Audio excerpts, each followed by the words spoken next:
Hello everyone, নতুন আরেকটি ভিডিওতে সবাইকে স্বাগত। এটি মূলত কোনো স্পেসিফিক টপিক রিলেটেড ভিডিও হবে না অথবা কোনো আপডেট ভিডিও না। এটি মূলত একটি প্রসেস, অর্থাৎ স্টেপ বাই স্টেপ একটি ভিডিও। স্ক্রিন থেকেই হয়তো বা বোঝা যাচ্ছে।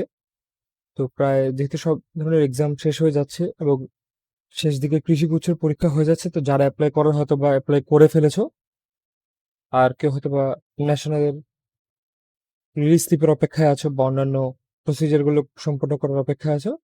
এছাড়া অনেকে আছে যে অন্য কোনো অপশন হাতে নিচ্ছে, যেমন নন গভর্নমেন্ট কোনো একটি অপশন। তার ভিতরে একটি হলো অস্টের অ্যাডমিশন, যেটির স্প্রিং সেমিস্টার শুরু হতে যাচ্ছে। তো অনেকে হয়তো বা সেটাতে আবেদন করতে যাচ্ছে বা আবেদন করে ফেলছে। অনেকে অনেকে হয়তো বা জানে না কিভাবে আবেদন করতে হবে বা একটু কনফিউজ হচ্ছে আবেদন করার ক্ষেত্রে। তো এই ভিডিওটি মূলত তাদের জন্যই। এখানে একটি পরীক্ষার্থীর বিভিন্ন তথ্য এবং এ নিয়ে তাকে আবেদন করতে হেল্প করা হয়েছে। তো সেটার জন্যই একদম পার্সোনাল ইনফরমেশনগুলো হাইড করে, বাট প্রসেসগুলো যাতে কিভাবে ফলো করা যায় সেটা বোঝানো যায়, সেভাবেই ভিডিওটি তৈরি করা হচ্ছে। তো দেরি না করে শুরু করা যাক। তো পরবর্তী নতুন একটি পেজে আমরা চলে এসেছি। তো আমরা গত ভিডিওতেই অ্যাডমিশনের প্রসপেক্টাস নিয়ে কথা বলেছিলাম এবং সেই নোটিশটি বা অ্যাডভার্টাইজমেন্টের নিচেই ওরা একটি লিঙ্ক দিয়ে দিয়েছিল। সেই লিঙ্ক অনুযায়ী আমরা আমাদের ব্রাউজার থেকে যদি যাই, তাহলে আমরা এরকম একটি পেজ প্রথমে দেখতে পারবো। এখানে কিছু ইনস্ট্রাকশনস দেওয়া আছে এবং এলিজিবিলিটির জন্য কিছু তথ্য বলা আছে। এখানে বলা আছে যে সবার আগে 300x300 পিক্সেলের একটা ছবি হতে হবে এবং সর্বোচ্চ সাইজ 50 কিলোবাইটের হতে হবে। তো তোমরা তোমরা এইভাবে ছবিটি সংরক্ষণ রাখো, আর যদি সাইজ 50 কিলোবাইটের মতো না হয় তাহলে তোমরা রিসাইজ করে নিও। রিসাইজ যদি নাও করতে পারো, আমি একটি লিঙ্ক ডিসক্রিপশন অথবা কমেন্ট বক্সে দিয়ে রাখার চেষ্টা করবো, সেটা ফলো করে তোমরা রিসাইজ করে নিতে পারবে। বা এতদিন অ্যাপ্লাই করতে করতে হয়তো বা রিসাইজ সবাই করে ফেলতে পারো, তবে তারপর আমি সেটি দিয়ে রাখবো। তার পরবর্তীতে বলা আছে যে সিগনেচারের একটি স্ক্যান কপিও লাগবে। এখানে বলা আছে 300x80 পিক্সেলের একটি সিগনেচারের কপি রাখতে হবে এবং এটিও সর্বোচ্চ সাইজ 50 কিলোবাইট। এবং এখানে বলা আছে যে follow the process mention here to resize your photo. ও এখানেই 3 নম্বর পয়েন্টে রিসাইজ করার জন্য অপশন দেওয়া আছে। তো সেখান থেকেও তোমরা ডাইরেক্ট করে নিতে পারবে। এছাড়াও বলা আছে যে বিকাশের মাধ্যমে লোকাল অ্যাপ্লিকেন্ট প্রসেস দিয়ে তাদের পেমেন্ট দিতে পারবে এবং তার পরবর্তীতে বলা আছে যে ডিটেইল তাদের ওয়েবসাইটে দেওয়া আছে, সেটিও দেখানো হবে পরবর্তীতে। এছাড়া বলা হচ্ছে যে কোয়ালিফিকেশনস গুলো কি কি, আর ইঞ্জিনিয়ারিং এর জন্য, বিবিএ এর জন্য এবং আর্কিটেকচারের জন্য, তো সেগুলো দিয়ে দেওয়া আছে।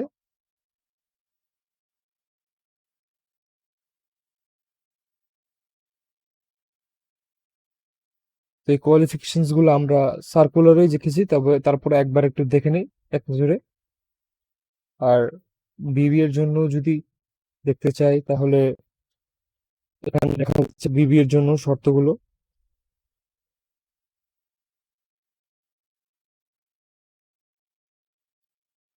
তো তার পরবর্তী জরুরি একটি ধাপ নিয়ে আমরা দেখে নিই। তো এখানে স্ক্রিনে নিচের দিকে বলা আছে যে if you want to log in, অথবা বলা আছে if you don't have an account yet then register a new account. অর্থাৎ অর্থাৎ এরকম একটি অপশন আসবে। তো কারো যদি আগে অ্যাকাউন্ট খুলে না থাকে, প্রসেস ফলো করে, তাহলে সেভাবে লগ ইন করে নাও। তবে অনেকে হয়তো অ্যাকাউন্টটি খোলে না, তো সেই জন্য একটা নতুন অ্যাকাউন্টে রেজিস্টার করে নিতে হবে আবেদন শুরুর আগে। তো তখন এরকম একটা লেআউট আসবে অথবা ইন্টারফেস দেখা যাবে স্ক্রিনের ভিতরে। তো তখন এভাবে ইউজার নেম, এখানে তুমি তোমার নাম ইউজ করতে পারো বা সাথে যে কোনো একটি সংখ্যা বা কিছু ইউজ করে নিতে পারো। এছাড়া তোমার ইমেল আইডি দিয়ে দিও এবং একটি নতুন পাসওয়ার্ড এই ইউজার নেমের জন্য আর এই আইডির জন্য। তারপর সে পাসওয়ার্ডটি কনফার্ম করে দিও। এখানে পাসওয়ার্ডের স্ট্রেংথ চেক করার অপশন দেখা যাবে, আর তারপর রেজিস্টার করতে পারবে।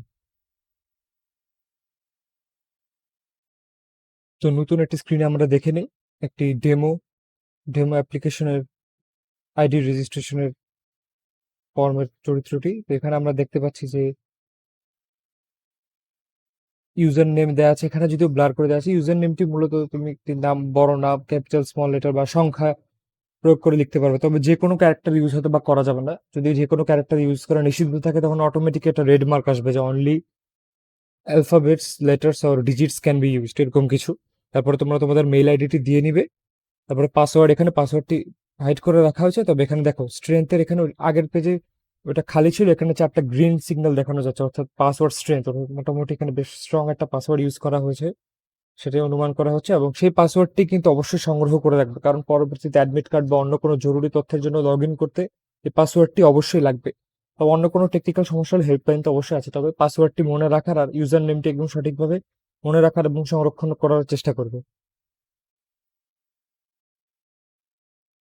তো পরবর্তী ধাপে যখন নিয়মগুলো ফলো করে একটা আইডি ক্রিয়েট করে নিবে, তখন এরকম একটি পেজ আসবে যেখানে ইউজার নেমে তোমার তোমার ইউজার নেমটি দেখা যাবে এবং ইমেল আইডি যেটি দিয়েছো সেটিও দেখা যাবে। তার নিচে লেখা থাকবে যে for admission process click here. তো নিয়ম ফলো করে সেটিতে ক্লিক করে দিও। তো যখন তোমরা ক্লিক করবে তখন তোমাদের কাছে নিয়মাবলীর এরকম একটি গাইডলাইনের পেজ চলে আসবে। তো সেগুলো ভালো করে একবার পড়ে নিও। তো এখানে লেখা আছে যে you need to provide all the information 11 steps. আর প্রতিটা স্টেপে সেভ এন্ড নেক্সট বাটন থাকবে। তো প্রত্যেকটা জায়গায় তথ্য ফিল আপ অর্থাৎ ইনফরমেশন দেওয়ার পরে সেভ এন্ড নেক্সটে ক্লিক করে নিও, তাতে করে সেভ হয়ে যাবে। আর এছাড়া ফাইনালি সাবমিট করার আগে তোমরা একটা প্রিভিউ দেখতে পারবে। তখন প্রিভিউ দেখা যাবে যে সবগুলো তথ্য ঠিক লিখেছো কিনা, বা কোনো ভুল করলে পিছনের স্টেপে ব্যাক করে রেকটিফাই করা যাবে। তো সেটাও লেখা আছে ব্যাক বাটন প্রেস করা যাবে। এছাড়া বলা আছে যে after the successful submission of the online application you will get an 8 digit application serial number, অর্থাৎ একটি 8 সংখ্যার একটি অ্যাপ্লিকেশন সিরিয়াল নাম্বার পাওয়া যাবে। তো সেটি তোমরা অবশ্যই সংরক্ষণ করবে, কারণ সেটি ট্রানজ্যাকশন আইডি হিসেবে খুবই গুরুত্বপূর্ণ। কারণ বিকাশ দিয়ে হোক বা অন্য কোনো পদ্ধতিতে, বিকাশ দিয়েই মূলত এখানে পেমেন্টটি করে সচরাচর। তো বিকাশ দিয়ে যখন পেমেন্টটি করা হবে, তো এই নাম্বারটি খুবই জরুরি, কারণ এই নাম্বারটি দিয়ে মূলত তোমার পেমেন্ট ইনফরমেশন সেভ করা হবে আর তোমাকে আইডেন্টিফাই করা হবে ইন ফিউচার। আর বলা আছে যে 500 টাকা 500 টাকা হচ্ছে পেমেন্ট ফি, যেটা আমরা প্রসপেক্টাসেও জেনেছি। এছাড়া তার পরবর্তীতে লেখা আছে you must submit the online application and pay the fees before the deadline, অর্থাৎ 29 জুলাই 2023-এর আগে তোমরা ফর্মটি জমা দিয়ে দিও এবং অ্যাপ্লিকেশন অ্যাপ্লিকেশনটি সাবমিট করে দিও পেমেন্ট দেওয়ার সাথে সাথে। এবং তার নিচে একটি চেক বক্স দেখবে যে I confirm that I have read, মানে এটা এমন একটি বক্স যেটা তুমি নিশ্চয়ন করছো যে তুমি উপরের সবগুলো নিয়ম পড়েছো এবং বুঝেছো সামনের ধাপে যাওয়ার জন্য। তো এটা এই খালি বক্সটিতে টিক মার্ক করে দিও। এখানে একটা টিক মার্ক করে দিবে, তাহলেই হয়ে যাবে। তখন নেক্সট স্টেপে তোমাকে নিয়ে যাবে। তো ওই চেক বক্সটি টিক চিহ্ন দিয়ে দেওয়ার পরে নতুন আরেকটি পেজ চলে আসবে। এটি মূলত একটি জরুরি পেজ, সেখানে আসবে ফ্যাকাল্টি সিলেকশন নিয়ে। তো ফ্যাকাল্টি সিলেকশন এখানে দেওয়া আছে যে ইঞ্জিনিয়ারিং অথবা আর্কিটেকচার ফ্যাকাল্টি, এবং নিচে আছে বিজনেস ফ্যাকাল্টি অর্থাৎ বিবিএ ডিগ্রির জন্য। এখানে মূলত সংগৃহীত পরীক্ষার্থী ইঞ্জিনিয়ারিং এ অ্যাপ্লাই করেছে, তাই ইঞ্জিনিয়ারিং এর প্রসেসটি দেখানো হবে। তবে বিজনেস ফ্যাকাল্টি কেউ যদি আবেদন করে থাকো ফলো করতে পারে, কারণ প্রসেস খুব বেশি পার্থক্য হবে না, প্রায় সেমই হবে প্রসেসটি। তো এখানে যে প্রোগ্রামে তোমরা অ্যাপ্লাই করতে চাও সেটিতে আগে ক্লিক করে নিও। পরে আবার যদি আরেকটি তো আলাদাভাবে অ্যাপ্লাই করতে চাও সেটাও সুযোগ থাকবে। তো আগে এখানে ইঞ্জিনিয়ারিং একটি ডেমো হিসেবে দেখানো হচ্ছে। তো ইঞ্জিনিয়ারিং এ ক্লিক করা হয়ে গেলে পরবর্তী ধাপে নিয়ে যাবে। তো নতুন এই পেজটি দেখে নেওয়া যায়।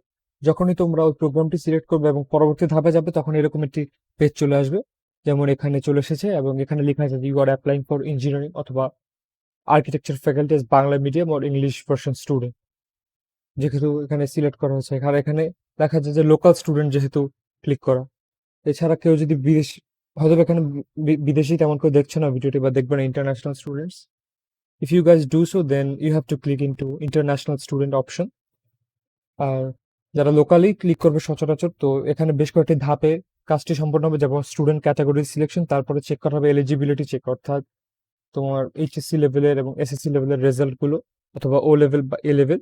তার মাধ্যমে তারপরে বাকি ধাপ কোটা সিলেকশন, কেউ কোটার কিনা, এছাড়া বাকি তথ্যগুলো স্টেপ বাই স্টেপ ফলো করা হবে এবং চেক করে নেওয়া হবে। তো পরবর্তী ধাপটিও আমরা যদি দেখে নিই তাহলে হচ্ছে যে এলিজিবিলিটি চেক, কারণ তার আগের ধাপে স্টুডেন্ট ক্যাটাগরি সিলেকশন হয়ে গিয়েছিল। তো এই ধাপটি আমরা যদি দেখে নিই তাহলে এসএসসি ওর ইকুইভ্যালেন্টের অপশন আসবে। তো সেই তথ্যটি লিখে নিতে হবে। এখানে ড্রপ ডাউন থেকে এসএসসি সিলেক্ট করা হয়েছিল, যেহেতু পরীক্ষার্থী এসএসসি ছিল।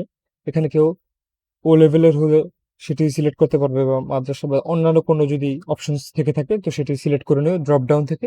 তারপরে বোর্ড, এখানে কেউ যদি এসএসসির হয় তাহলে ঢাকা, চট্টগ্রাম, ময়মনসিংহ বা রাজশাহী বোর্ড বা অন্য যে কোনো বোর্ডের সেটি সিলেক্ট করে নেবে ড্রপ ডাউন থেকে। ইয়ার মূলত এসএসসি এবার এইচএসসি 2022-এ দিয়ে থাকলে এসএসসি 2020-এ দেওয়ার কথা সচরাচর। তো সেই সালটি যাতে কোনোভাবে ভুল না হয় ঠিকভাবে লিখে নিও। কেউ যদি আগে এসএসসি দিয়ে থাকে, কোনো কারণে ইয়ার লস হয় বা কোনো কিছু যদি হয়ে থাকে, তাহলে সেই অনুযায়ী সালটি দিয়ে নিও। আর এখানে রোল নাম্বারটি লিখে দিও। এখানে বক্স মূলত খালি রাখা ইচ্ছা করে ব্লার রাখা হয়েছে। তো তো যার যে রোল নাম্বার বা যে তথ্য সেটি সঠিকভাবে লিখে নিও। তার পরবর্তীতে আমরা যদি যাই এইচএসসি অর্থাৎ অর ইকুইভ্যালেন্ট, এখানেও পরীক্ষা ড্রপ ডাউন থেকে সিলেক্ট করে নিতে হবে এবং তার পরবর্তীতে বোর্ড সেটি ড্রপ ডাউন থেকে ক্লিক করে সিলেক্ট করে নিতে হবে ঠিকভাবে।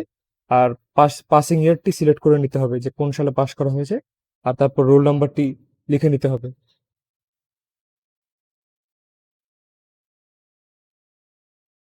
তো যখন তো সবগুলো তথ্য পূরণ করে নিবে তোমরা বা ফিল আপ করে নিবে তোমাদের ফর্মে, তখন নিচে আরেকটা অপশন দেখা যাবে, তাহলে ব্যাক অথবা ভ্যালিডেট।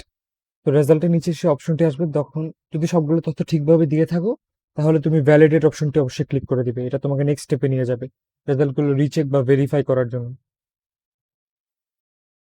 তো ভ্যালিডেট করে নেওয়ার পর সকল রেজাল্টের তথ্যগুলো একসাথে চলে আসবে স্ক্রিনে। তো এখানে আমরা রেজাল্টটি দেখতে পাচ্ছি। তো এখানে সবগুলো সাবজেক্ট কি কি সাবজেক্টে পরীক্ষা দিয়েছো এবং নিচে জিপিএ সেগুলো সব চলে আসবে।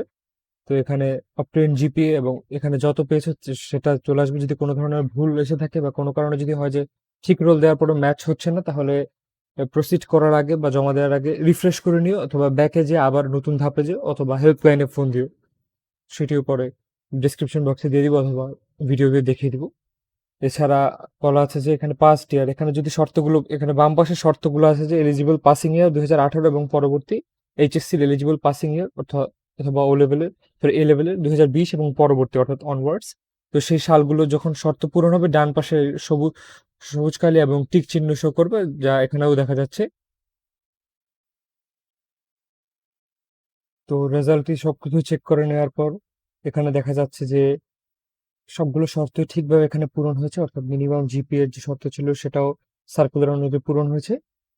এবং যে যে সাবজেক্টগুলো এইচএসসিতে বলা ছিল প্রসপেক্টাসে যে ম্যাথ, ফিজিক্স অথবা কেমিস্ট্রি, সেগুলো এখানে আছে। এবং মিনিমাম জিপিএ কম্বাইন্ড 8 দরকার ছিল, এখানে একদম 10/10ই আছে। এখানে যার যত জিপি হোক, তবে শর্ত যদি পূরণ হয় সেটি লেখা থাকবে এবং এখানে একটা টিক চিহ্ন শো করবে। আর এখানে লেখা আছে যে no mismatch found between SSC and HSC name and father's name, অর্থাৎ নামের বানান এবং অন্যান্য এই তথ্যগুলো একটু চেক করে নেওয়া হবে। তারপর এখানে নিচে দেখতে পাচ্ছ যে দেখানো হবে যে you are eligible for admission application, অর্থাৎ আবেদনের জন্য এলিজিবল বলা হবে। তার পরবর্তীতে একটি বাটন থাকবে সেভ এন্ড নেক্সট, এটিতে ক্লিক করে নিতে হবে। এবং সেভ এন্ড নেক্সট ক্লিক করে নেওয়ার আগে আরেকটি দেখিয়ে নেই যে হেল্পলাইন নাম্বার। তোমরা এই জায়গায় এই জায়গার স্ক্রিনটি খেয়াল রাখো, কারো যদি এই পেজে কোনো সমস্যা বা পরবর্তী কোনো ধাপেও সমস্যা হয়ে থাকে, ওদের ওয়েবসাইটও দেওয়া আছে, তবে এদিকেও নিচে দেওয়া আছে। প্রত্যেকটা পেজে হয়তো বা নিচে বা কোনায় নাম্বারগুলো লিখে দেওয়া থাকবে, মেইল আইডিও দেওয়া আছে।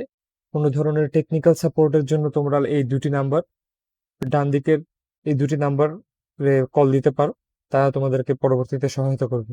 এছাড়া কেউ টেলিফোন হোক বা মেইলেও নিচের দুটি মেইল আইডিতে করতে পারবে। ইঞ্জিনিয়ারিং এর জন্য একটি মেইল আইডি আর বিবি অ্যাডমিশনের জন্য আলাদা একটি মেইল আইডি কোনো ইনকোয়ারির জন্য। তো পরবর্তী ধাপে কোটা সিলেকশনের জন্য একটি অপশন আসবে, তো লেখা থাকবে তুমি কি কোটার জন্য আবেদন করতে চাও কিনা। তো এখানে সংগৃহীত পরীক্ষার্থী যেহেতু কোটা আবেদন করেনি, তাই নো সিলেক্ট করা হয়েছে। তবে যে ভিডিওটি দেখছো বা যারা দেখবে ভিডিওটি, কেউ যদি কোটার আবেদন করতে চাও, ফ্রিডম ফাইটার কোটা অথবা রিমোটেড এরিয়া কোটা, তো সেই সাপেক্ষে তোমরা ইয়েস ক্লিক করে নিও এবং যে যে ড্রপ ডাউন বা শর্তগুলো লেখা থাকবে সেভাবে পূরণ করে নিও। আর যদি না না করে থাকো কোটার আওতায় আবেদন, তো সেটাও ক্ষেত্রে নো ক্লিক করে নিও এবং যেটাই ক্লিক করবে তার পরবর্তীতে সেভ এন্ড নেক্সট দিয়ে পরবর্তী ধাপে চলে যাবে।